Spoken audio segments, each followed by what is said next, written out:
Hello? You there? Yep. I think Jim froze. Well, Oh, there you it's go. a frozen. That's what you call a cold open. It's definitely a cold open. We had our open freeze on us. Well, okay. An auspicious start, but we'll catch up. I'm Jim. He's Sean. Down below is Amadeus, and we're here to talk with you as we always are on Monday through Friday to talk soccer. And just before we came on, Amadeus was breaking down the Women's Champions League for us. And please, pray tell, Amadeus, what have you for us today? Oh yeah, well, I wasn't really breaking it down. Just Sean was asking about it, so yeah, I got the lines here. I actually haven't been following the Women's Champions League Just bet too much. the two Olympic Lyonnais and PSG today, and you'll win money. Yeah, you think Lyon beats Chelsea? Chelsea's got a very good women's team. Yeah, I think the French team results yesterday. Barcelona won 1-0. Bayern Munich won 1-0. And maybe we're at a leg stage here. You're not getting the 10-0 games. So, like earlier in the season. Yeah, these are the Quarterfinals. So quarterfinals, okay. Yeah. There's not a lot of soccer today. You got, excuse me, Sierra Leone tied Sao Tome and Principe, and Benin tied Rwanda. You got Nepal, who beat Laos in a huge rivalry match, 2-0.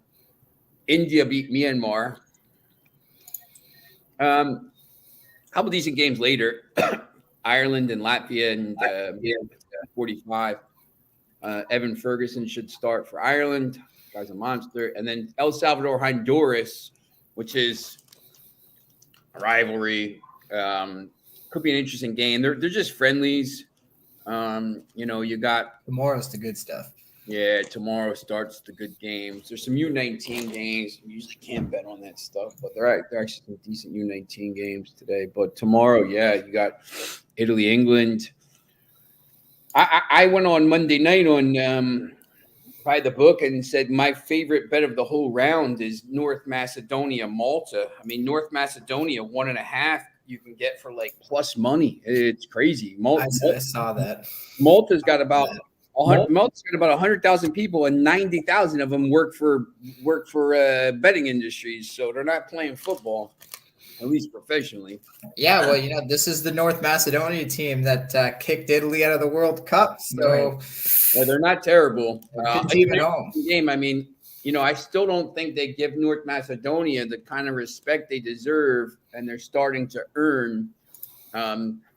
Tomorrow you also got Northern Ireland against San Marino, and those I feel like those odds are not terrible. So look at this.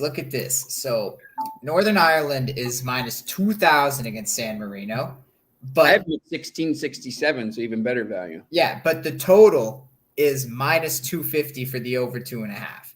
So they're basically giving you over 3. But they're expecting Northern Ireland to win this game by 3 goals, four goals. So tell me where do the odds? Yeah, the Asian handicap here is 2.75 is about minus 110. So I mean, they're basically saying it's going to be 2 or 3-0 with when you look, because the over under 3.25 is.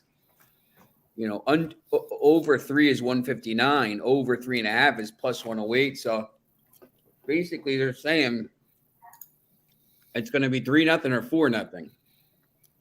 So you can get Northern Ireland at minus 2.5 at a minus 148. Northern Ireland's not terrible. San Marino is like one of the only clubs to never win a game. They'd have 0 wins in their club history, and they also have like plumbers playing for them. Like everybody that plays for them has jobs. I mean, look, the glamour tie tomorrow is Italy and England. That's obviously it's going to be, fantastic game. I'm done with 1-0 Italy right there.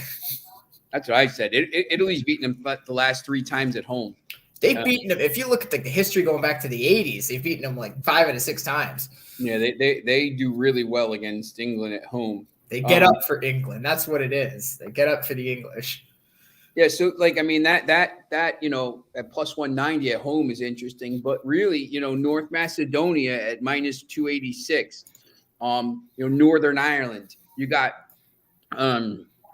there's another Denmark, Finland. Like Denmark against Finland. Denmark minus 1.5 is close to minus 110, minus 115. I thought that's a pretty good play tomorrow. I don't know about that one, just because Eriksen's still out, right? And I think he's going to play for United. He's back for United. Is he? Oh, okay. So he's a little. I was going to say he's ahead of schedule. Yeah.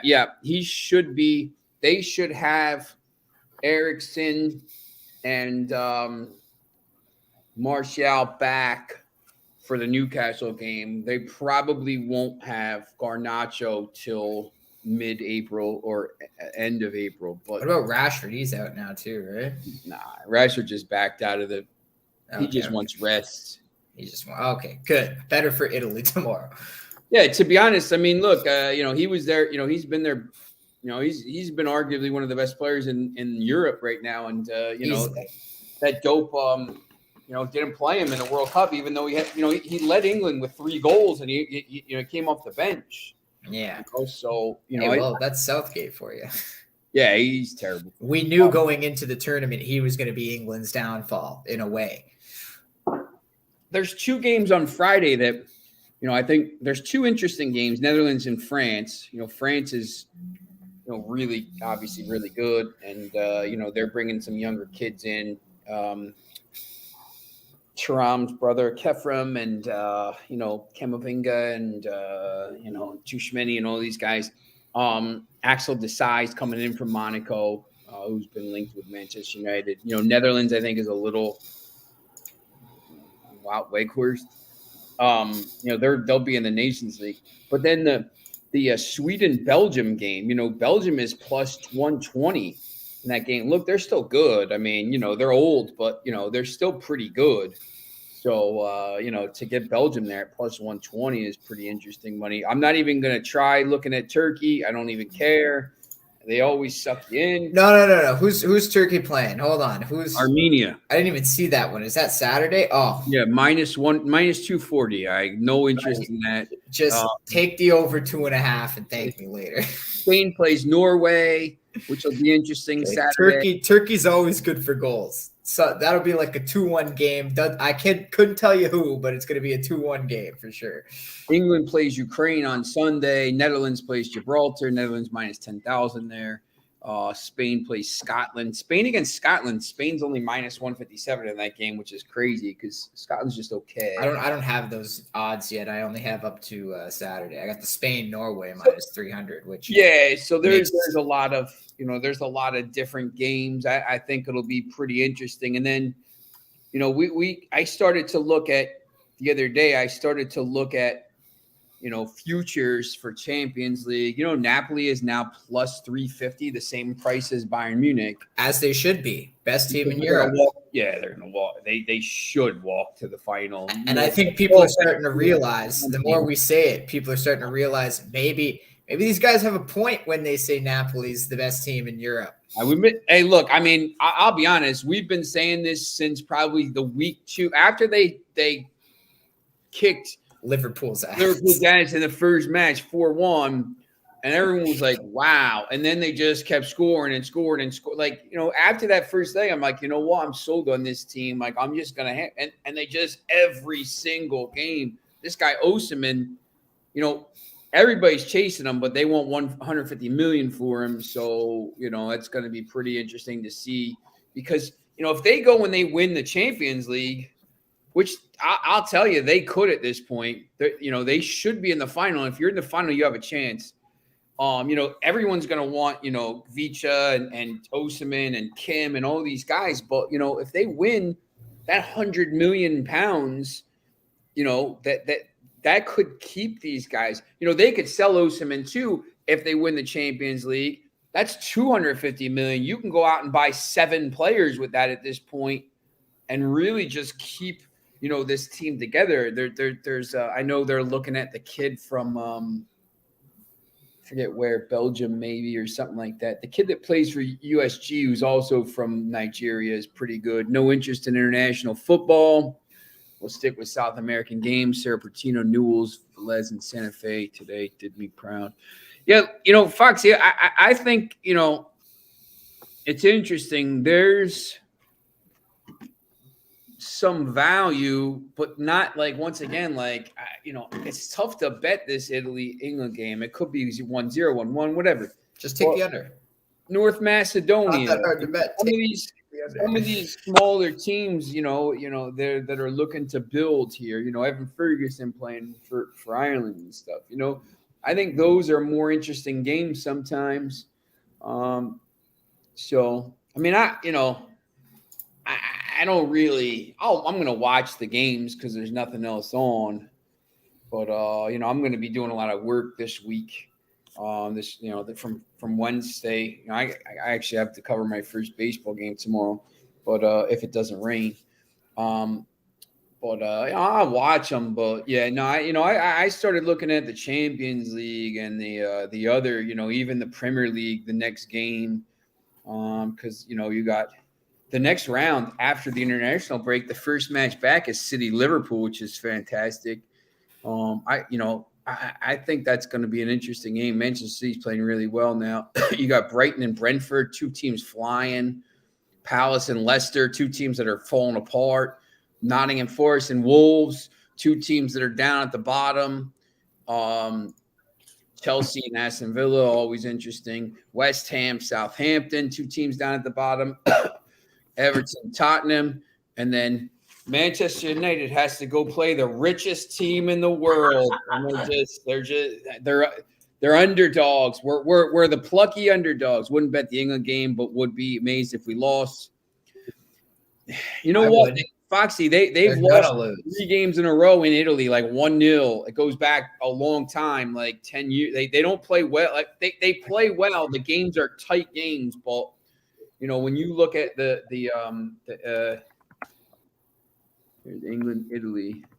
Let me show you this. I'm telling you right now, Foxy, you guys are going to lose. Don't be shocked. Let's see. I hate when they do this, man. I don't care about their last matches against thing. I want Italy and England, man. That's why I like SofaScore better, man. I use for some of the international, I use a site called 11v11. Okay. They go back to the 1800s sometimes if these teams have been playing that long. I use FC tables too, but sometimes they don't do the stuff here. So here's the history of England, Italy. Nations League, obviously, Italy won 1-0. And England kicked them down to Group E. Won the Euro Cup last time. European Championship, obviously. I'm just soaking it. This is the one good team that I cheer for, guys. Just let me soak it in. Friendlies here in the World Cup. Italy won. Friendly 2-1.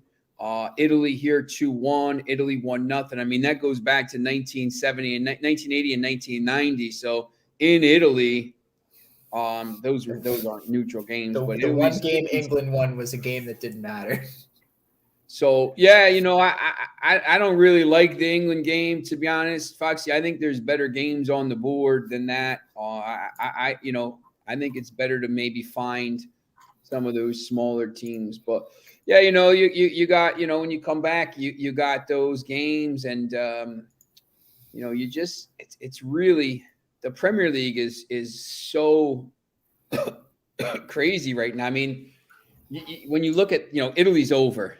You know what else? So Italy's done. You know what league is dodgy right now? The Bundesliga. Yeah, it's close. I mean, it's tight. Bayern Munich is in second now. Right. And they play, how about this? The first match back, man, they always do this stuff, man.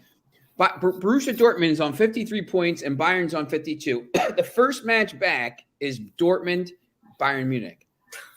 First match back. So right away they play on. You're in the fire.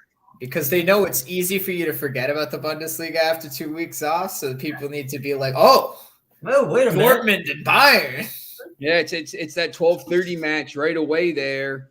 I think that league is interesting. The championship, it's not really interesting. Burnley's 16 ahead of Middlesbrough with a game in hand, and there's only 9 games left for Burnley, so they can only Burnley will win the league, and then the second place Sheffield United is 3 points ahead, but they have a game in hand over Middlesbrough. But then you look at this.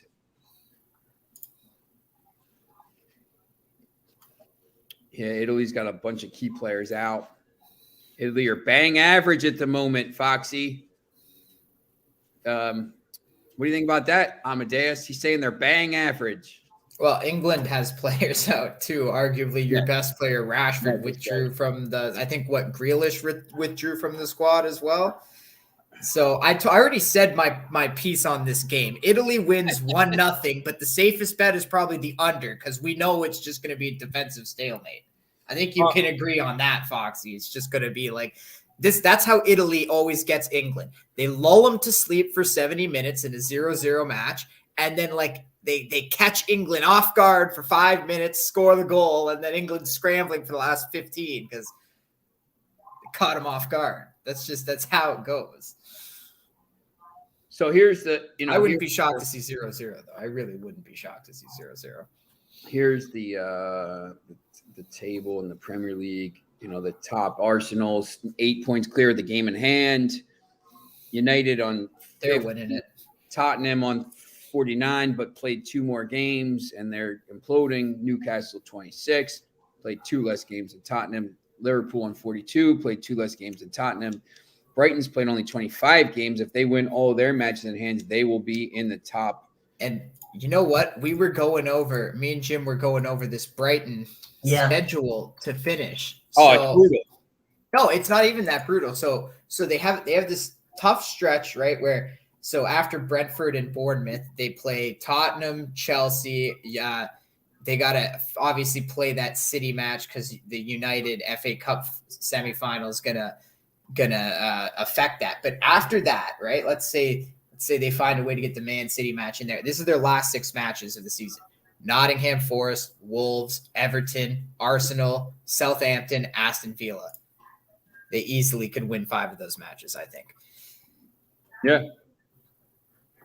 So I think I'm still going. Jim asked me this question yesterday, who I thought was going to be the top 4. And I'm sealing in Arsenal, Man City, Man United, Brighton. This is my top 4 in that order. Brighton's going to beat Newcastle? Yeah, absolutely. Wow. They got a game in hand. Wow.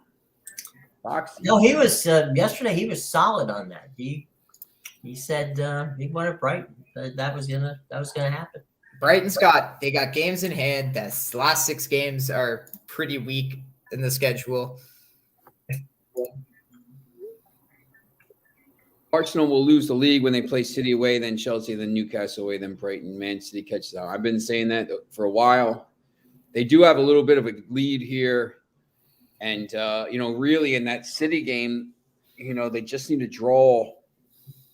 If City beats them 7-0, obviously, it'll make a difference. But the goal difference is about the same here. So, if City would probably need to do that pretty quickly. But Holland is scared. Called Arsenal the best team in the Premier League. The bottom of the table is crazy. Once again, I still don't know who's going to go down. But 12 to 20, man. 12 to 20. But there's going to be, there's a lot of so many games that'll change. I mean, all that stuff will change 50 times. So I don't know if you want to talk about the USA blowing it yesterday. Oh, I mean, I find it a little funny that that Otani struck out his teammate to win it. And then they say the World Baseball Classic was a huge success. That's going to be some good chemistry when they go back to the locker room, to the clubhouse. Yeah. Yeah, it's, Very successful opportunity that you had there. Too bad we weren't around to see it. The fact that the USA has only won this one time, Japan's won 3 Right. out of the 5. And Japan's finished in the medal. They finished third the other 2 times they didn't win it, so they got to semifinals every single year. In the United States, they finished 4th in 2009. They didn't place in 2013. They won in 2017, and they finished 2nd in 2023. I think, maybe you got to. I don't know. Maybe instead of stacking the lineup, maybe you got to bring a couple pitchers to the game. That would help. Remember, guys, back in the 80s and before that, when Little League Baseball had an international situation, and the Japanese kids would come here and they would pitch, and nobody could hit them, and they would win. And the same thing for Korea. So, I mean, we shouldn't be surprised that they have good pitching because, it's look at the guys. I mean, Hugh Darvish last night was good. So, they had better pitching. There were a couple of opportunities that the U.S. Had to score a run and they screwed it up. But, at the end of the day, they got 2 home runs, one from Schwarber and both Phillies, right? Schwarber and Trey Turner. Look, I mean, I think that's the whole problem with baseball now. I think I talked about this the other day. It's, they need to get away from everything being a home. You can't just score runs on home runs. You got to manufacture some runs sometimes. And they just don't do that. It drives me nuts in these games. The Yankees are a great example. I mean, they lose all the time because they can't ever manufacture a run. They're waiting for somebody to hit a home run. And then, when Judge hits 136 in the postseason, guess what? You're not winning. That's what the short porch is for, Sean. But I think we talked about this before. I know Amadeus and I did. Nobody knows how to bunt. Yeah, you were big on that. Nobody knows how to do it these days. So how, moving a runner over, moving them from first to second, moving them from, second to third, put yourself 90, because half those guys will throw a wild pitch anyway. The Yankees got swept last year. The Phillies Padres was a different series. The first game was 8-5. The second game was 8-5. The 4-2, 10-6, 4-3. I mean, there was a couple close games, but there was runs scored. The Yankees, and they lost the first game 4-2. Then they lost 3-2. So, in 2 games where you could manufacture some runs, they couldn't. They got shut out in game 3, and then they lost another 1-run game in game 4. They scored 5 runs, but it's another 1-run game. You got to try. The Yankees every year. I mean, you look at the futures odds. Goes one of my plants. The futures odds, they're up there all the time. Well, until they can find a way in the playoffs to manufacture a run against some of these pitchers, you're not going to be able to do anything. Well, the Yankees, a big thing for them was just Houston. It's like a massive roadblock. They can't beat Houston. Didn't they lose like 7 of the 10 during the regular season that they put, or what was it, like 5 to 7? Yeah, that's fair. Should the MLB change the name to World Series? The major series? What are you thinking, Foxy? You can't just suggest that and not throw a suggestion in the pile. Right. Well, Chris, Amadeus and I have been really good at this, so you want to call it the crypto series? That's fine. I was about to say, Jim's literally throwing us heat like Crypto Dome, and Foxy's just like, Jim will come up with the new World Series. The Continental Series. Make it from one part of the, we won our, we didn't even win our continent. So I don't know. We'll have to. No, I guess USA won the continent, you could say, because they were in the Yeah, finals. They lost to the Asian continent. Right. So we're number one in North America. Yay. I don't know. It's well, again, it's kind of like watching World Cup, right? The Premier League is the best league, but doesn't mean that all the players, are English. Yeah, no, definitely, right? And that's the thing. Like, look at the NHL is a great example. Sure. Every goalie's from Finland or Sweden.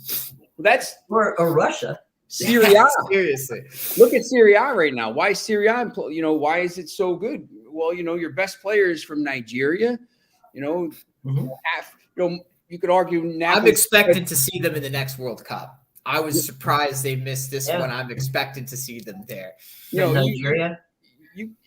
No, Italy, right? No, Nigeria. Oh yeah. You could make the case their three best players are from. So I mean, they're starting to get some better players. Same with Liga 1, though, right? They get a lot of the African players coming in, and it really adds a lot of excitement to the league. Yeah, they call it the League of Talents. I mean, they got all those young kids in there, and look at the NBA. Yeah, there's a Fofana. First of all, there's a Fofana on every Liga 1 team. But yeah, sorry, go ahead. No, look at how things have changed in the NBA. I mean, there's a lot of fantastic European players that come over and play. Yeah, number one pick this year is going to be big. Yeah, the number one pick is going to be, the kid Wanyama. Wembanyama or something like that. Yeah, I mean, 7'1" point guard. I mean, 7'2" point guard. I mean, guys, he's like that. He's French, right? From France. Yeah, he's a freak. He plays for I forget now. They're saying now he's 7'4". He grew 3 inches. In the beginning of the show, yes. He plays for Metropolitan 92. He's averaging 21 points, 9 rebounds, and 3 blocks, and he's shooting like 50%, and he's only 19. Wow. He gets doubled without the ball. Like, they just, it's crazy. Like, I mean, the guy's just a freak. So, he's 4. What are they gonna do? They're like slapping at him. What are they? They're not looking at him eye to eye. Yeah, it's crazy. Like, what can you do? Like,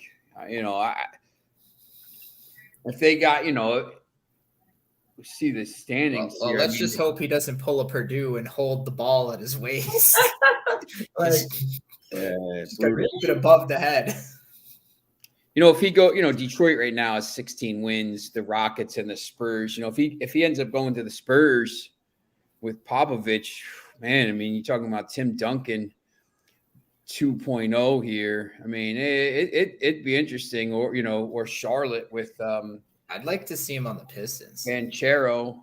I mean, he's going to change one of these teams. Because I think the Pistons already have Jaden Ivey, Cade Cunningham. They have some really good young players. I think you throw him into the mix and, maybe the Pistons win 20 games next year. Marvin Bagley. I mean, you maybe they can get rid of Buddy Boeheim. They just picked up, I think, Bogdanovich this year too to add some experience to the team. It was very. They also have James Wiseman now. Oh yeah. So there you go. They got. Imagine you put Wiseman and Wembanyama in the same team, man. Look, we had Dwayne Casey at Toronto, so he's a great coach. He really is. He got put in a bad situation in a bad city. That doesn't win. They're not even trying to win this year. It's crazy. Well, they're really injured too. Teams win trophies. They say English FA Cup winners are English Premier League champions. Never understood why NFL and NBA will be its world champions. Because U.S. runs the world, man.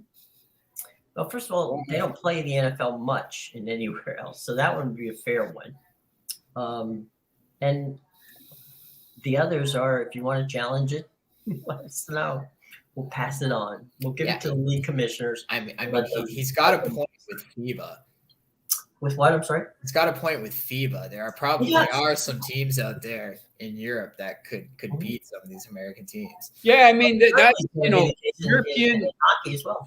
The European, Oh, definitely. yeah, European basketball is, Real Madrid and some of these, where Luka came from, and some of these teams, it's pretty good. The UEFA, the Champions League for basketball is really, the games are pretty good. So, it's not that bad. And the funny part of it is some of those teams have Americans on the team. Yeah. Some can't make the NBA, so they got to go elsewhere to play. Look at the Ball family. They went to Latvia to play for right. That's true. For years. So, what Kobe was going to go to Italy? Yeah, to the team where his dad, Jelly Bean, played. Yeah, there's definitely some good teams out there in every sport. But yeah, I'd have to agree. I got to agree with you, Jim, on the NFL thing. I mean, like where is the sport played other than Canada? Like where else is really American football played? The Canadian rules are much more fun. Are they really? You like the Canadian rules better? It's just it's every play is a false start to me. That's That's the wide receivers at full speed. You get a running start. I mean, so I like the rouge. I mean, that's kind of cool. Stuff there. The ball is huge. Right. It's tough. It's 250-yard lines. I mean, it's a wider field, and I guess it's 55. And then the post at the front, I don't like. Mm-hmm. Like that's a lot of players use it to run like pick plays, but it's just a neck injury waiting to happen. Someone's gonna just run into that, dive, smash, hit the wall. Yeah, it's it's crazy. It's funny, guys. I'm getting blown up on Twitter. I made an appearance yesterday on a radio show in Dallas, and we were talking about a bunch of different things. And I just we were talking about the Big 12 conference, and I said, well, one of the things that helped the Big 12 conference is they got BYU. It's worth serious money for them to do that. It was smart. I didn't realize that the state of Utah hates either are for BYU or you're getting BYU, and so of a 15-minute interview, the 10 seconds that I chose to speak about Utah was simply the only thing that Twitter cared about. So anyway, meanwhile, back to the Rangers. Yeah, no, it would be fun, and I think it's going to come that way, that we are going to have a World Basketball Championship where there will be NBA-type action played, all over the world. Because I think that's the closest right now from a standpoint of American sports to being like a World Cup. You think there's going to be some kickback, though, or pushback against this from, specifically maybe Mets fans about this, Diaz being out for the year? Like, I mean, they're like, oh, yeah, we'll pay. Well, the owners don't love it. He's insured. I don't care if he's insured, man. I just paid my closer $150 million. Now he's out for the year. Like, guess what? That division was decided. It came down. It was a tie. So Atlanta won the division with the better record. So you lose a guy like that. Now all of a sudden you're in the wild card game or the wild card round, and you saw what happened last year. So instead of winning the division, that's my problem. I think the stuff with the World Cup in the middle of the season, people were worried about it. It actually worked out because the players were in better shape, to be honest.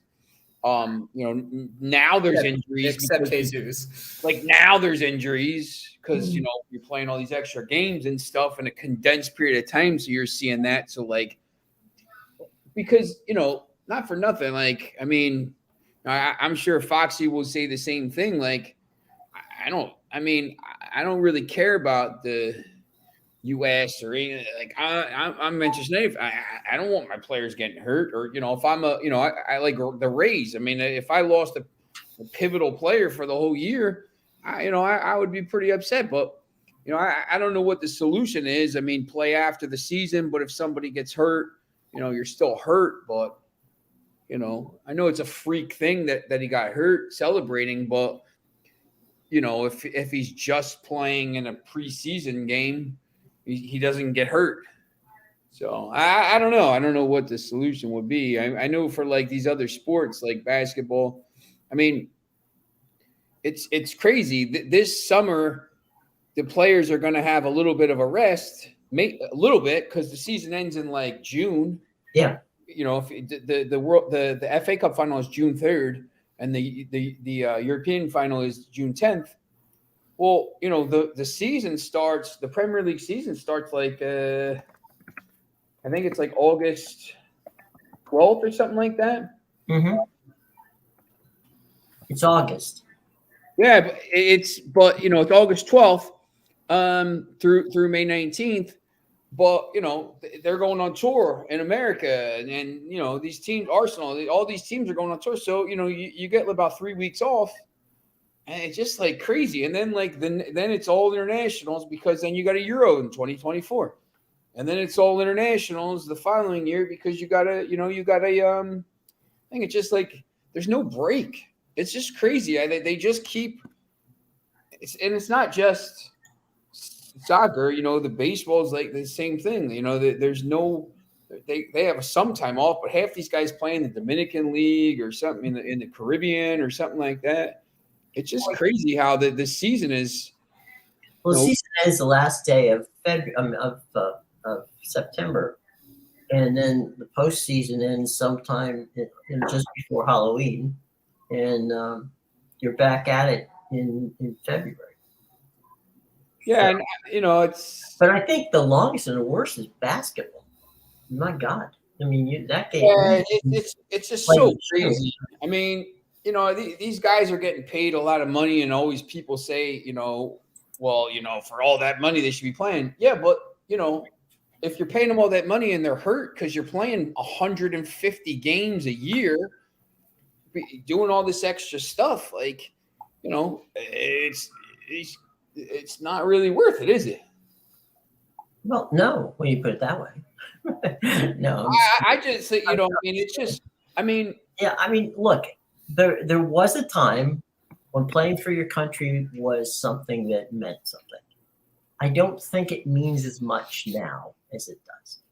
And I think that's because a lot of players are world known, right? So, you know, it's not, and a lot of times the best players don't play for their country in events. Like we were talking about the World Baseball Classic. You tell me that there couldn't have been 4 pitchers from the United States that could have pitched? You're telling me Lance Lynn is the best you have to offer? Who's sitting there, who decides not to go, right? The craziest thing right now is, you know, in 2020, in the season that started 2022-23, right? The three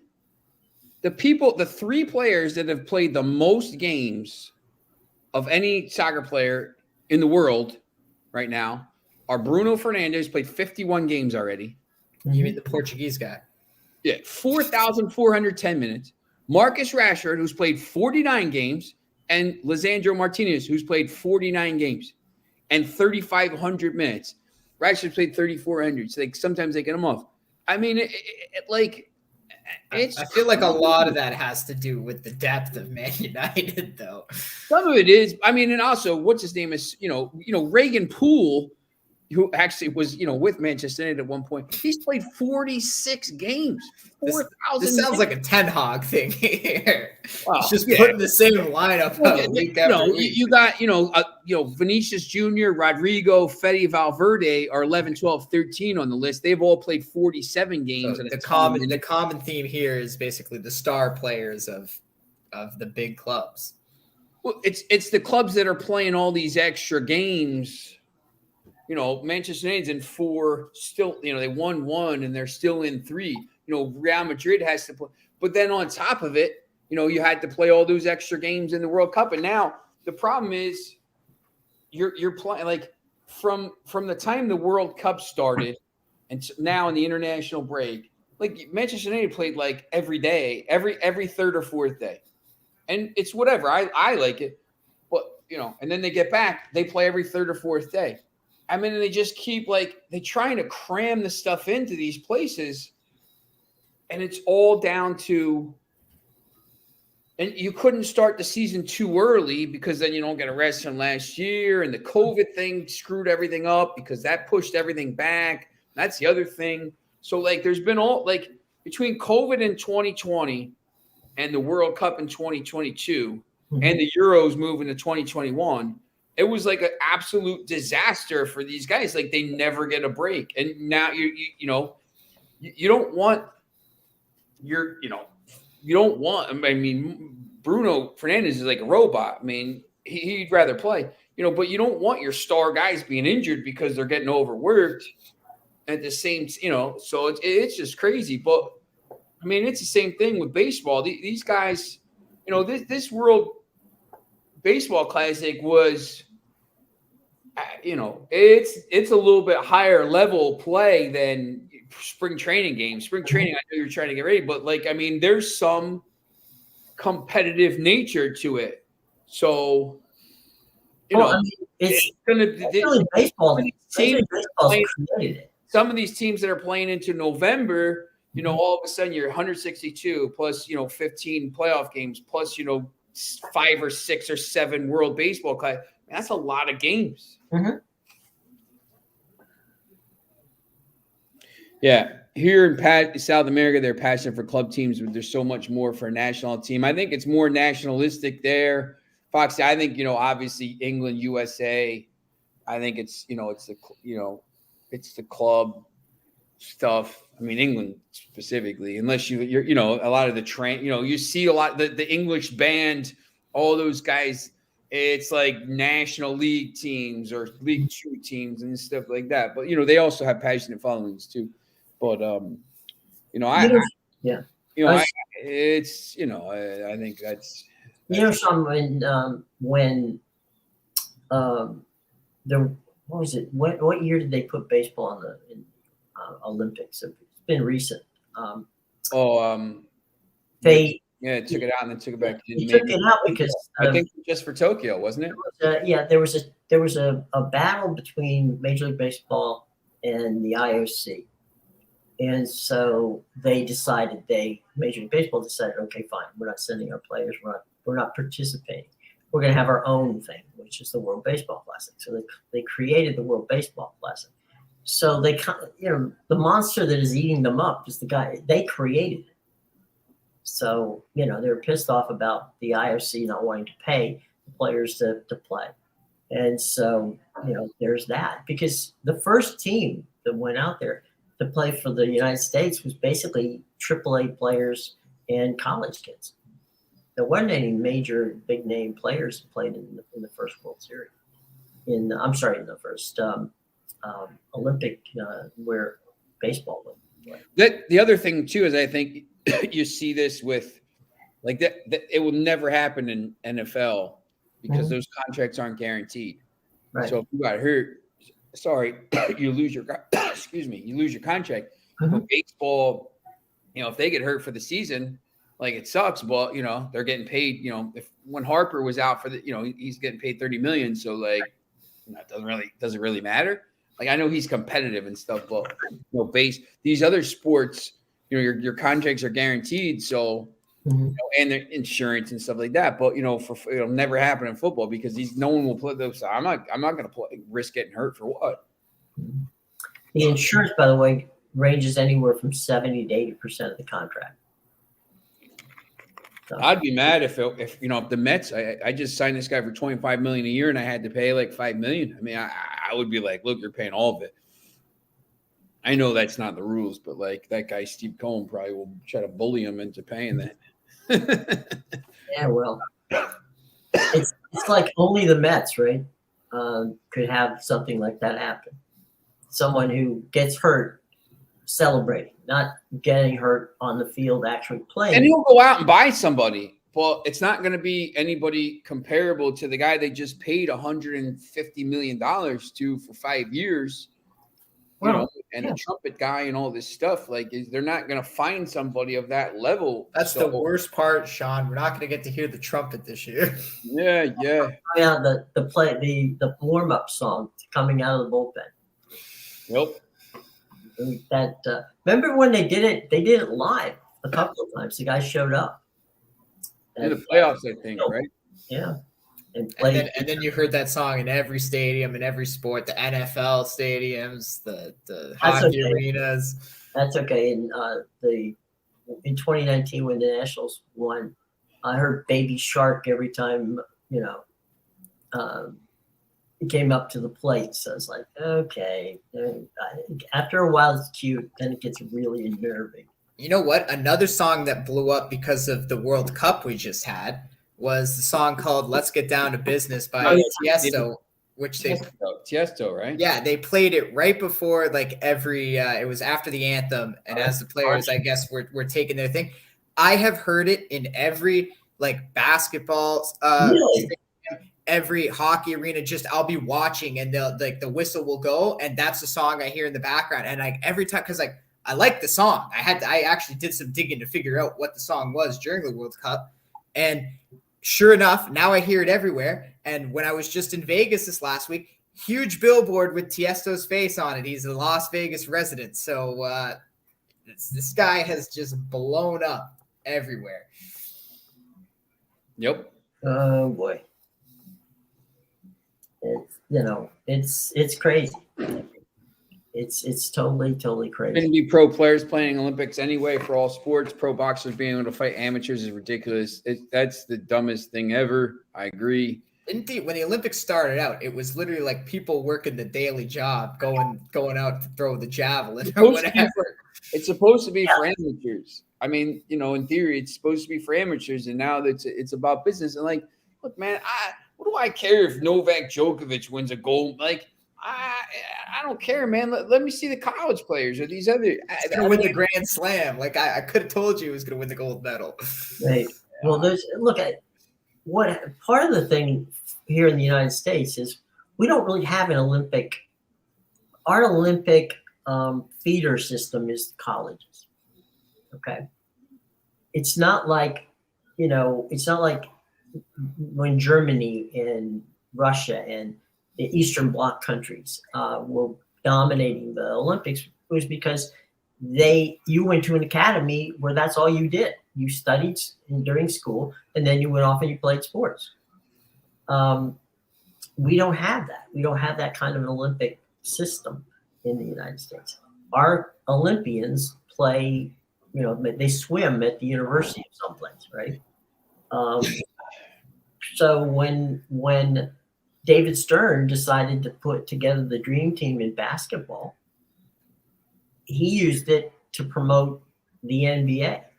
And it was brilliant for a while, but people got tired of seeing it. And David, to his credit, said, look, my goal is to one day come into an Olympics and see the Americans get beat by somebody else, because that means the game has grown around the world. So he had that vision, and that vision is coming true. As Amadeus, as you brought it up earlier about the competitiveness of basketball around the world.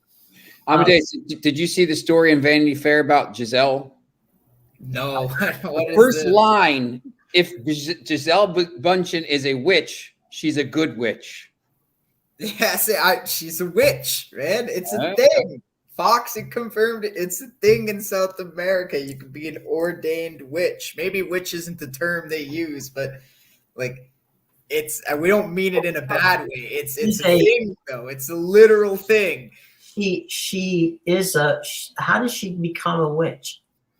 It's down there. It's like if you're like Gaia and stuff like that, the Earth and everything. Like here maybe it would be. It's like how you can become an ordained minister here. You could be a witch down there. But you can do that over the internet. There you go. Go get your witch certificate. I'm not sure I want one. What would we would be warlocks? I believe is the male term. The male term, the warlocks. Right. But the only thing I saw referencing that Sean is that couple anyway. Ex-couple is I saw Tom Brady did a video with Mr. Beast. The most subscribed person on YouTube. So don't know what those two are doing together, but Advancing Brady's brand. I was going to say Brady always knows who to go to get back in the conversation. Oh, I'll just go work with the most subscribed guy on YouTube. Well, he basically photobombed the subway ads. I mean, that was the ad agency didn't even want it. Yeah, that's a classic, Tom. Yeah, they're tweaking the batters to tweaking the. They didn't go out and seek him. His agent said. So who knows, right? All right, boys. It's we're coming up on the top of the hour. Any final thoughts before we move on to another day here in paradise? Yeah, I'll drop a free play for the people. I'm loving this draw in the Kazakhstan-Slovenia match tomorrow. Absolutely love the draw at the plus 230. I like North Macedonia tomorrow, -1.5. I'd agree with that, yeah. Yeah, I think, No. Cyprus or Malta, Malta might be playing guys that are on vacation from their job. Malta's like a Moldova. They're bad. Everybody that lives there is it's like a gambling mecca. Everybody Gibraltar, right? Yeah, it's great. Yeah, exactly. Yep. One of my sports books is based out of Gibraltar. One of my kids used to play there. Yeah, one of my kids used to play. Yeah, Gibraltar and Malta seem to be gambling mecca. I had a friend who moved from Boston to Malta to work for one of these gaming companies, and he has to come back 2 weeks every year to keep his citizenship. But other than that, he's got, he's living the good life. I mean, that's not a bad place to hang out. Yeah, you're not kidding. So, yeah. Wait till they get a soccer team. That'll be good. Gibraltar or Malta? Malta, yeah, they have one. They're playing North Macedonia. Oh, okay. That was Sean saying they're playing basically a bunch of plumbers and things. They're playing these guys that are literally like, I already bet against myself to lose. Right. They're sitting at their computers making the bets while the guys are out on the pitch. Yeah, they're sitting there setting the odds like, oh my God, they're playing us tomorrow? -2,000. Yeah. It's burning these people. You imagine being the odds maker and being like, they're playing us tomorrow. Oh man, that would not be nice. Go well for us, right? It's like no nationalism there. Good. Yeah, actually, and also if you can get Georgia, I don't have a line on the game, but Georgia's going to destroy Mongolia on Saturday. The Mongolians. Yeah, no, it's a friendly, but Georgia, this team, Sean knows, I talk about this Georgia team all the time in these competitions. They're a sneaky good team. And you know what? Look at Napoli's Kvaratskhelia, okay? So there you go. They're damn good players on that team. That's right. There you go, boys and girls. So, all right. Let's we will be back tomorrow, and we'll be ready to have some fun. And tomorrow's the madness returns. Only good thing is that it won't be in the afternoon; it'll be in the evening. So the madness, we can talk about the madness before it actually happens. So emphasis while on it's the actually madness. happening. What? Emphasis on the madness. Yeah, for sure. Okay. Until then, for Sean, Amadeus, I'm Jim. Have a nice day, guys.